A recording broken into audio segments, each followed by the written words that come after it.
Well, a new iPhone just came out, and so you know it, there's a new GAN Rubik's Cube out as well. The highly anticipated 15 Maglev. And there is one shocking thing about it. It is light. The GAN 12, 13, and 14 all saw huge improvements in tech and design, but one thing kept going up apart from the price, and that was the weight. But with the 15, they pulled so many things out of this cube, it's actually almost horrifying what they changed. All for one goal, to create the lightest Maglev Rubik's Cube there is. So, is it any good? Well, there are celebrity endorsements, although they are sponsored endorsements.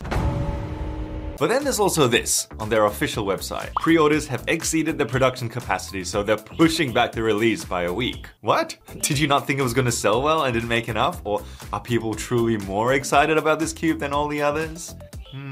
But what GAN did with the 15 has honestly shocked me. I think it's a good thing, but I'm honestly not totally sure. So here's my request. I'd really appreciate it if you watched this whole video and then gave me your honest thoughts about the 15 down in the comments. I mean, I appreciate the comments that take one brain cell to write, but I really want to know what you think about this. All right, here we go. Oh, there's always something special about peeling the plastic from the puzzle for the first time.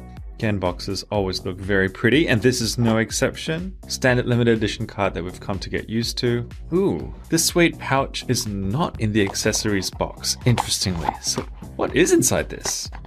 Instructions.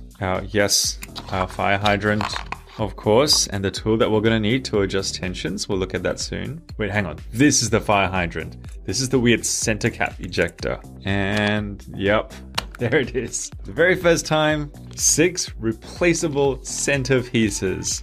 A mystery. More on that in a second. And here it is, GAN 15. You ready? I'm guessing press the GAN logo and pop goes the weasel. Wow. Yep, there it is. And I believe there is something hidden underneath this.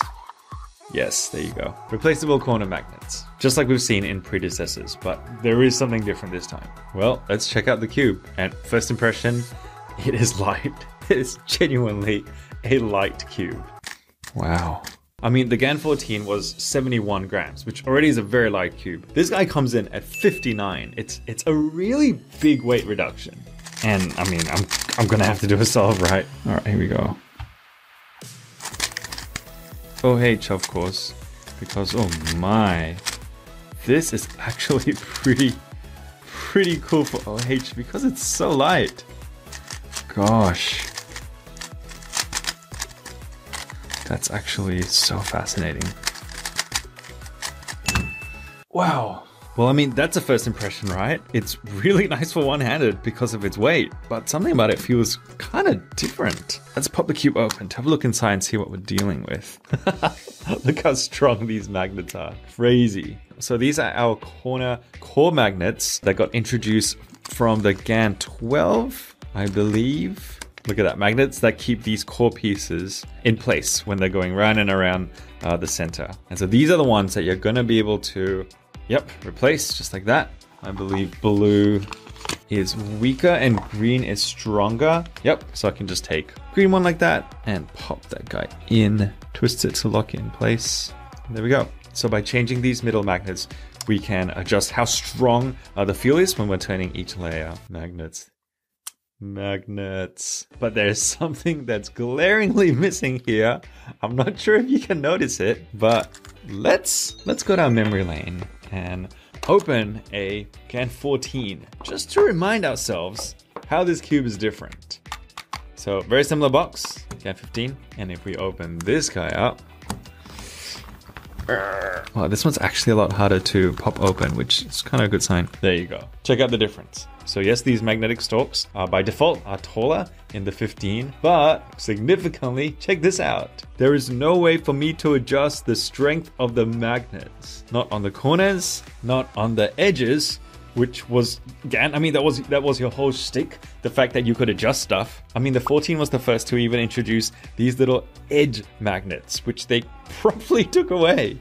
Wild. I mean, the 14, you may recall, was GAN's like super insane cube when it came to combinations. It had 6 levels of elasticity, 6 travel distances, 12 magnet strengths for corner pieces, 3 levels for the edge magnets, which totaled to become 1,296 combinations. And for the 15, they completely did away with that. I mean, for the record, the magnets are still there. They're still there in the corner. You just can't adjust them anymore. And then they took away the magnets from these middle edge pieces. And by doing away with all that, they reduced 1,200 all the way down to 106. Like, that's less than 10% of its predecessor. It's crazy because GAN was one of the first ones to like really pioneer the whole like visible magnet adjusting thing. Like, this is the GAN XS, a cube that a bunch of world records were set on by Felix Zemdegs. And I mean, if you look closely over there, with the GAN XS, you were famously able to adjust the magnet strength just with your fingernails, just clicking that in and out of place. And the GAN 15's newest competitor, the Tornado V4, you can think of it being like the Samsung Galaxy or something. It brought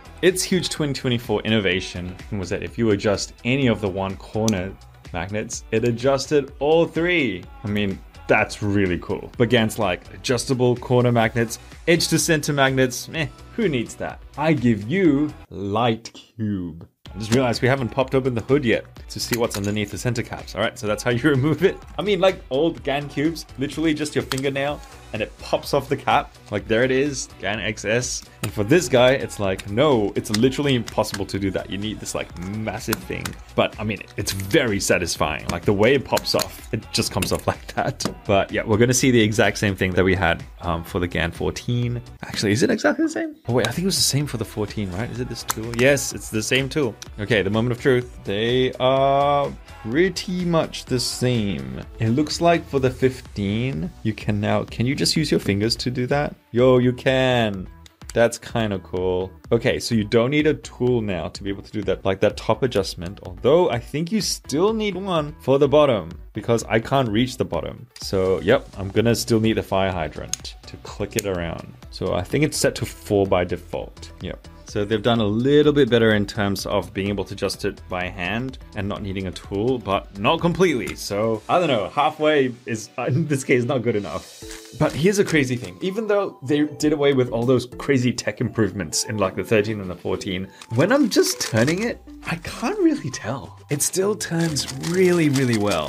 Jiang, the man himself, has gone on record saying that his ultimate goal is auto alignment. Each turn should just move effortlessly into place so that the cube never locks up or holds you back when you're trying to turn as fast as possible. And you know what, Mr. GAN? I think this is about as close as you've come. I mean, check this out. The cube literally just doesn't want to be misaligned. Like, any more effort than that, and it just goes to 90 degrees.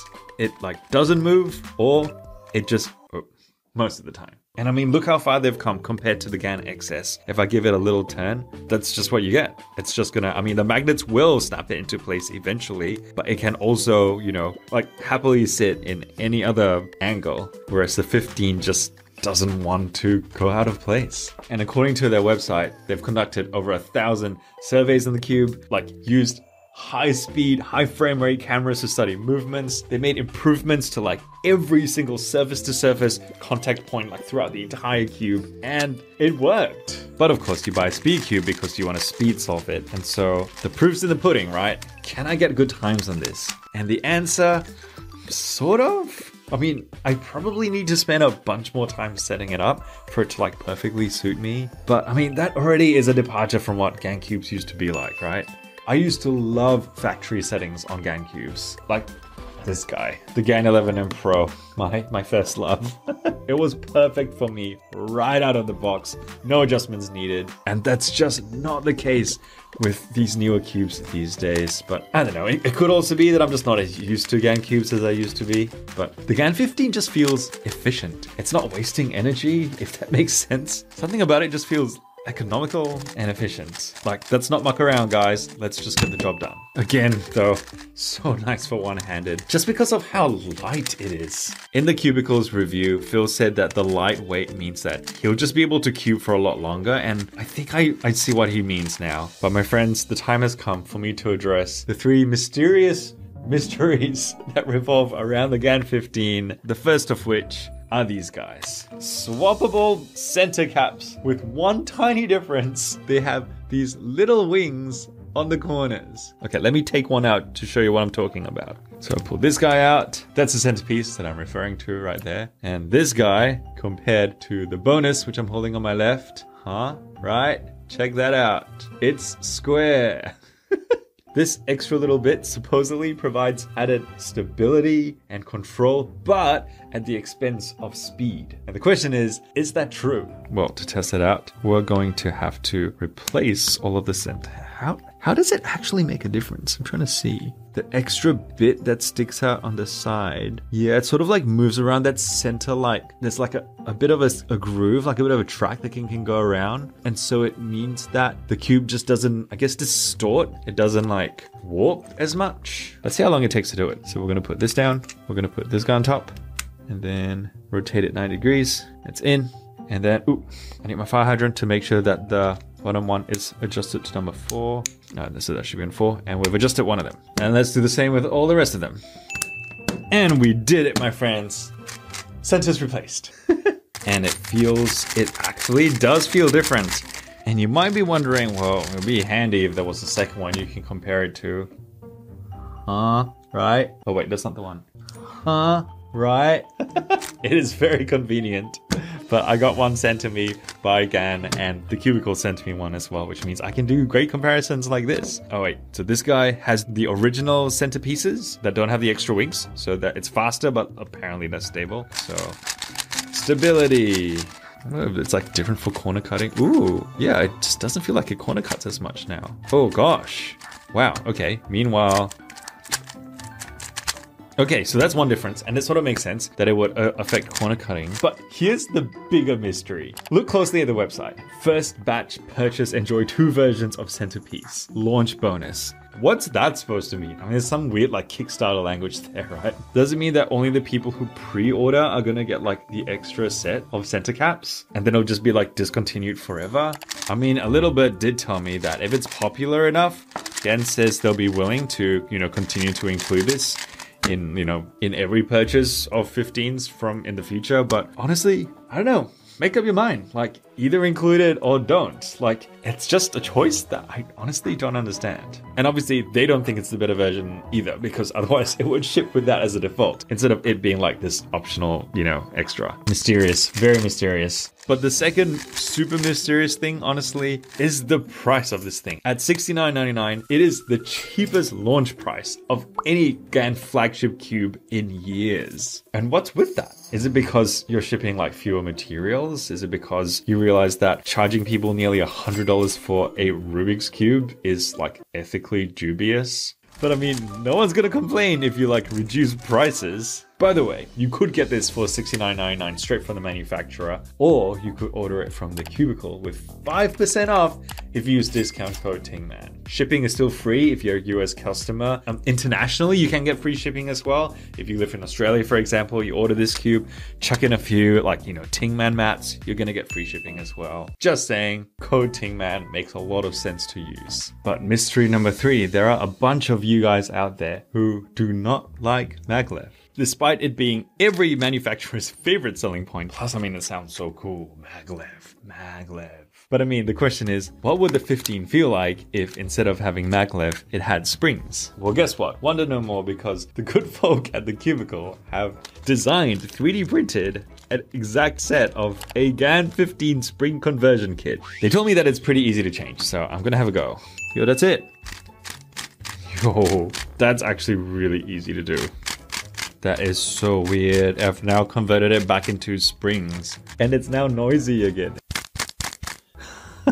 Although if you want, once the 15 is out, the cubicle is going to actually release a version of the 15 that's been completely changed into springs. They'll include the Maglev in the box when they ship it to you, so you can still convert it back. But yeah, the cubicle offers a way for you to make it like how mama used to cook it. So, what's the verdict? On one hand, the GAN 15 feels like a step backwards, on paper at least. It's like when Apple removed the audio jack on their iPhones. Remember that? So brave. Not just that, but $69 isn't cheap.